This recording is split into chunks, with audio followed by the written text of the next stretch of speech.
Hi guys! Di pa kasi ako makatulog, no? Kaya gagawa lang muna ako ng content.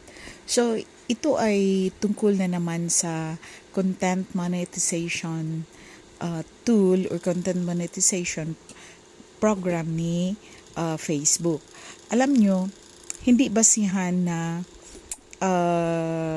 mayroon kang video na nagva-viral or meron kang millions na followers or umabot ng millions ang iyong mga views mo ng iyong mga videos, no? Ang content monetization ngayon ay for invitation only. So, kahit kunti lang followers mo, kunti lang ang yung views, kung sakaling ma-invite ka, ay napakaswerte mo, no? Na ma-invite ka kahit konti lang mga views mo, konti lang yung mga followers mo. So, by chance or by invitation, depende po yan ni Facebook kung kailan ka ma-invite. Kaya, ako ay nagpapasalamat na na-invite ako ni Boss Meta last month sa content monetization, no? So, yun na nga, no? May nakapagsabi, bakit hindi na-invite na marami siyang followers at meron siyang million of views. So, again, hindi po basihan, no? Hindi po basihan na ikaw ay magkakaroon ng ganyan kung hindi ka ma-invite ni Boss Meta. Kailangan na ma-invite ka bago ka magkaka-earnings, no? So, tiyaga lang ng tiyaga, mag-antay, no? Ako nga, matagal na akong sa SOCMED.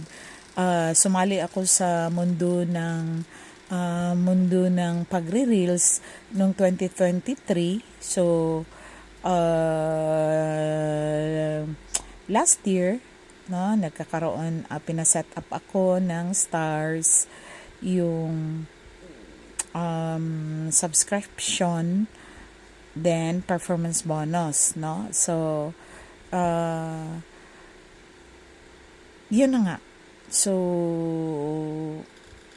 papasalamat tayo na tayo ay early na invite na ng content monetization. So, napansin ko na kahit kakaunti lang yung views ko ay nagkakaroon na ng earnings, no? Yun lang ang advantage kung ikaw ay invited na sa content monetization. So, kung marami kang mga post, nagkakaroon yan ng mga earnings. So, remember, ang content monetization ay meron na yung ads, in-stream ads, yung sa text, yung sa photos, at saka yung sa stories, no? Yung mga my days mo na mga nilagay mo sa yung stories ay nagkakaroon na yan ng earnings. So, hindi kasali yung stars kasi separate yun, no?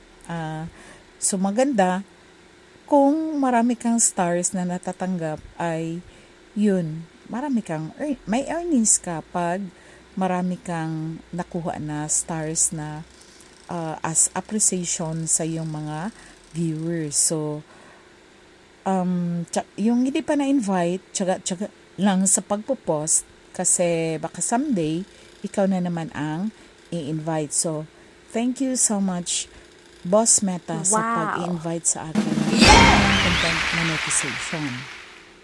So, hanggang sa muli, good night, everyone.